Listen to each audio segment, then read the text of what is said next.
Beloved souls, today I give you this ancient Egyptian meditation honoring your highest self. Sahem hetep,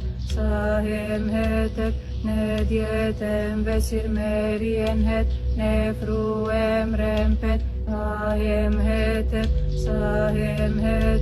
ne dietem vesir merien het, ne fruem rempet. Sahem hetep,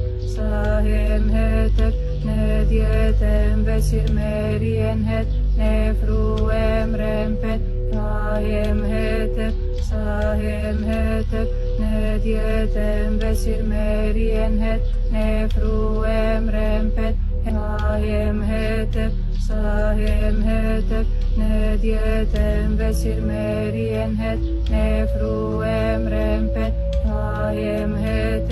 Sahem hetep, ne dietem vesir merien het,